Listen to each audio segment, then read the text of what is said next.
السلام عليكم، كي راكو دايرين؟ لاباس غايه؟ الحمد لله. ان شاء الله تكونوا بخير وعلى خير.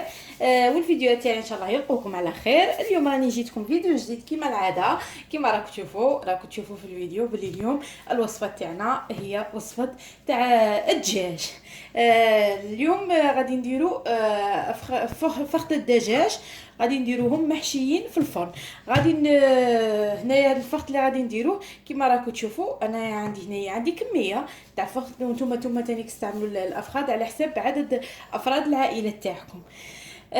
الكميه اللي غادي نستعملها انايا راني ديجا وجدت النص، وبغيت نوريكم كيفاش نديزوسو الفخذ نتاعنا، يعني كيفاش هاد الكويس كيفاش نقلعوا له العظم، باسكو غادي نخلوه كيما راه هكاك مصور.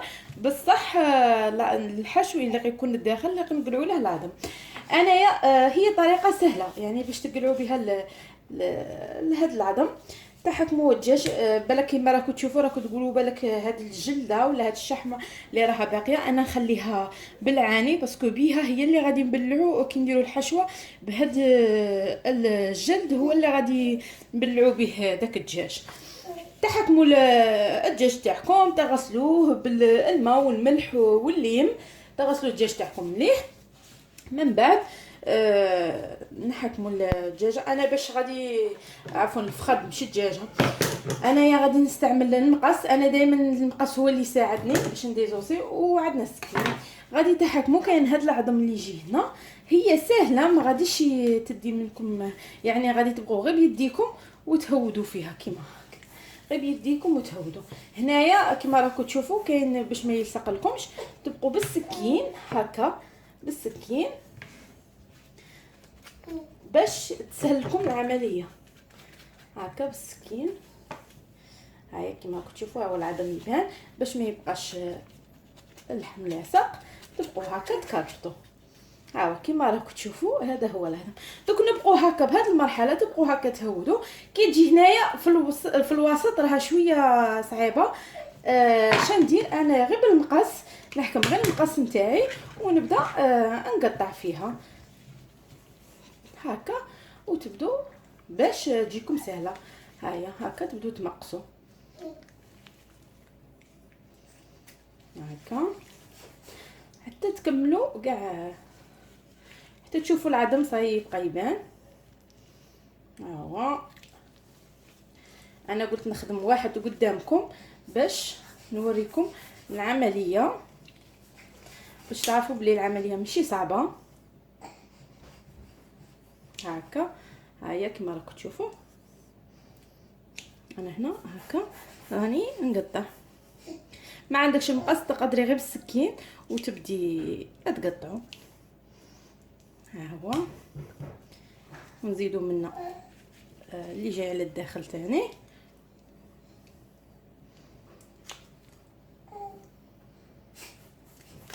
وما غاديش يدي منك وقت بزاف كما راكم تشوفوا. ها هي دوك، ها هي بسهوله غادي يهود. دوك دفوا تلقوا هاد الاعصاب اللي يجوا هكا تاني كتقطعوهم هكا. ها هي ومن بعد تبقوا بالسكين هكا وتهودوا كما قلت لكم. هاد الاعصاب تقطعوهم هكا، ها هي بسهوله. ها العظم تجبدوه. هيا باش تشوفوا باللي العظم تاعنا هنا كملناه. ونقلبوا الفخذ نتاعنا هكا. ها هو نوريه لكم الشكل نتاعه كما راكم تشوفوا. نقلع هذا على جهه باش نوريكم الشكل نتاعه، باش تعرفوا باللي ها هو. وغادي كي نحشوه غادي يتبلع كيما هكا، هكا يبقى كانه مازال فيه العظم كيما راكم تشوفوا. ها هو الشكل تاعه، هذا هو. دوك انا نكمل كاع الكميه اللي راها باقيت لي ونعاود نولي معكم باش نديروا له التتبيله اللي غادي نتبلوا فيها. وهنا للتتبيله انا عندي هنايا تقريبا نصف كاس تاع زيت. غادي نزيدوا ليها الملح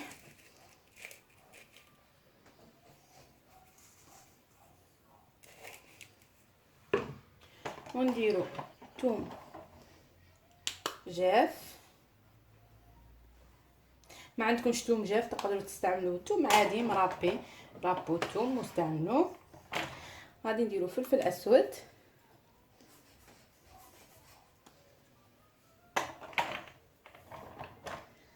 ونديرو زنجبيل اللي هو سكينجبير،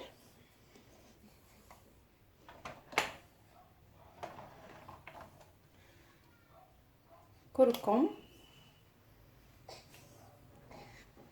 نستعملوا الكركم، ونديرو شويه نتاع كمون، رشه نتاع كمون، وعندنا هنايا رشه نتاع راس الحانوت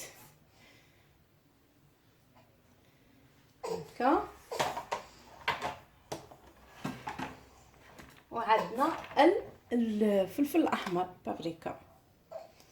ثاني كي لا عندكم الهريسه تقدروا ديروا هريسه هكا تكون غبره، وإلا عندكم ثاني الكيتشوب تقدروا تستعملوا ثاني في الكيتشوب. وعندنا هنايا قزبر جاف، نديروا شويه رشه تاع قزبر جاف ونخلطوا كاع هاد المكونات مع بعض.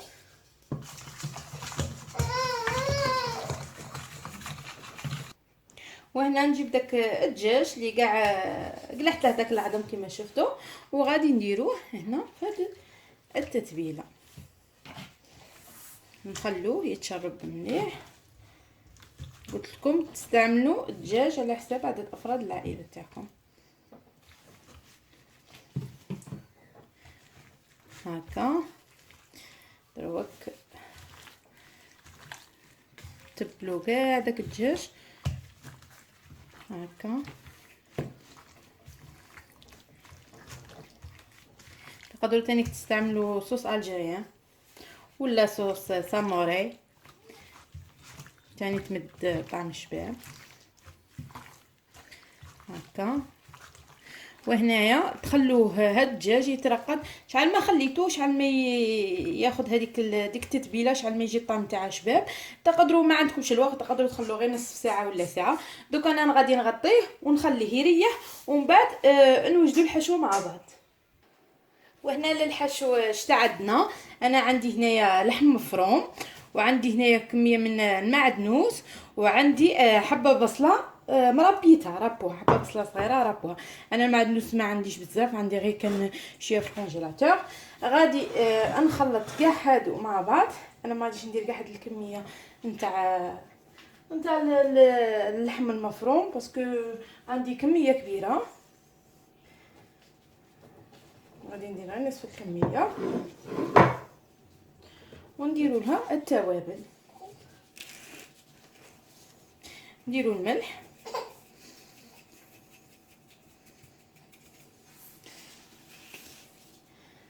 ونديروا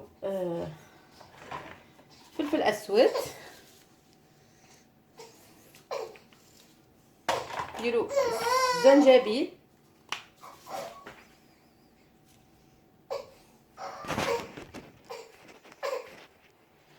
ونديروا ثوم الجاف كما قلت لكم. الا ما عندكمش ثوم جاف تقدروا تستعملوا ثوم عادي مرقي. وغادي نديروا شويه نتاع قزبر جاف،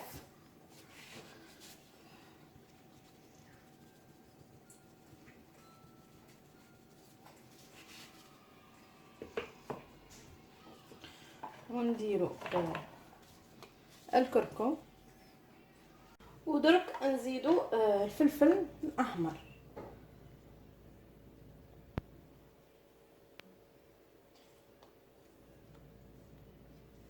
تقدروا تانيك تزيدوا تاني 3 ولا 4 ملاعق تاع روز يكون تكونوا سلقتوه، يعني روز فايت في الماء، وتزيدوه مع الحشو. الا ما كانش عندكم اللحم مفروم بزاف تزيدوه خلطوا مع الروز ثاني يعطيه طعم شباب، بصح الروز يكون مسلوق من قبل. كيما هكا نخلطوه مليح. وهنا من بعد اللي ترقد لنا هذاك الدجاج، غادي نجيبوا الدجاج تاعنا هكا داك الفخاد ونحكموا الحشو ونبداو نديروا الحشو من الداخل هكا. نحشو مليح هاد قلت لكم ماشي شرط تكلفوا عماركم باللحم مفروم، قادر ديروا غير كميه صغيره تاع لحم مفروم وتزيدوا لها الروز كما راكم تشوفوا هكا بهذا الشكل. اللون كلشي احمر، مانيش عارفه ولا راه يبان لكم. غادي نسيي نرفدها ها هي، ومن بعد نحكموا نبلعوا عليها كيما هكا. من بعد تبغوا يديروها بالخيط، تحزموها بالخيط ولا تخيطوها، يعني هذيك تبقى عندكم. نبلعوها مليح. دوك انا نكمل كاع الحبات نتاوعي ومن بعد نبلعهم بالخيط ونوريكم الشكل نتاعهم ان شاء الله. انا من بعد اللي كملت الافخاذ نتاوعي هما كما راكم تشوفوا، راني كاع عمرتهم وحزمتهم كاع بالخيط. ما شاء الله انا الافخاذ هنايا عندي راهي كبيره. جبت البلا اللي غادي ندخلهم فيهم في للفرن. راني درت قطعت البطاطا هكا دوائر. تقدروا ثاني تزيدوا تقطعوا البصل شرائح وطماطيس، طماطم يعني طماطيس كما حنا نقولوا، ثاني تقدروا تقطعوهم شرائح. انايا قلت نستعمل غير البطاطا. وهنايا هذيك اللي بقات لي ديك الصلصه درت فيها غير قطرات تاع الماء، ما نديروش الماء بزاف، ما كتروش، غير واحد 2 ملاعق تاع الماء، ونستفوا الدجاج نتاعنا.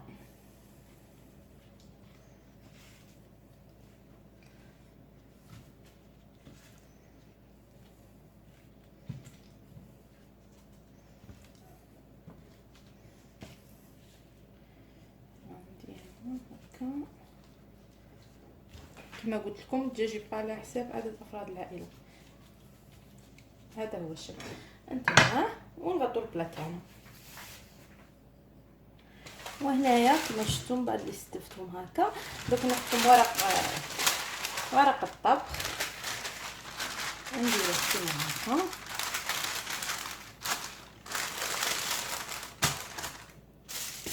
ونزيدو عليه ورق الالمنيوم.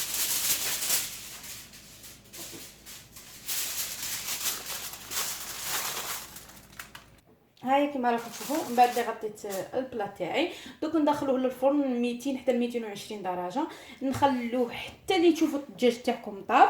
من بعد اللي يطيب غادي نقلعوا عليه هذا الورق الالومنيوم وورق الزبده، وتدهنوا شويه طماطم مصبره، تدهنوا الوجه نتاع الدجاج وخلوه من بعد يتحمر وخرجوه. دوك انا ندخلها الفرن يطيب، من بعد نوريكم في طبق التقديم ان شاء الله. هنا كما راكم تشوفوا من بعد اللي الدجاج نتاعنا راه طاب لنا شويه، كما راكم تشوفوا درنا غير 2 مغارف تاع الماء. شوفوا شحال طلق داك الدجاج وشحال طلق لنا الماء. على بها راني نقول لكم ما تكثروش، ما ديروش كاع الماء، قادر كاع ما ديروش. انايا راني هنايا حكمت ملعقه تاع طماطم مصبره ودرت لها 2 ملاعق من هاد المرقه اللي هاد الجي اللي عطاه لي هاد الدجاج نتاعي. تقدروا ديروها مع الماء ولا مع الزيت ولا تخلطوا. وهذه طماطم مصبره ندهنوا بها الوجه هكا نتاع الدجاج نتاعنا. باش دروك راني قلحت له هذاك الغطاء نتاعه ورق الطبخ مع ورق الالومنيوم، راني قلحتهم. دوك ما نعاودش نرد البلا تاعي للفرن عادي ونخلوه يزيد يطيب ويتحمر لنا. دوك نكمل كاع بهذه الطريقه ونعاود نرده الفرن، ومن بعد كي يطيب راني نوريه لكم ان شاء الله في طبق التقديم. هذا هو حباباتي الشكل النهائي تاع الطبق تاعنا. شوفوا كيفاش ولا الشكل تاع الدجاج تاعنا. الدجاج شباب كيما راكم تشوفوا، جا احمر من الوجه. هذيك اللمسه تاع الطماطم هي اللي تحمر له الوجه نتاعه كيما راكم تشوفوا. وانا هنايا راني قطعت لكم واحده باش تشوفوا الشكل نتاعها. ها هو ديك الكفته اللي تجي من الداخل يجي طايب يجي شباب. راني قطعت واحده هكا كيما راكم تشوفوا بهذا الشكل. وهذيك البطاطا اللي طابت فيها تاني راني قدمتها هكا مع الطبق نتاعنا. يجي طبق كامل يعني متكامل. ان شاء الله تجربوه بهذه الطريقه. شوفوا غادي نقول لكم باللي الدجاج بهذه الطريقه غادي يجي بنين بنين بنين بنين بزاف.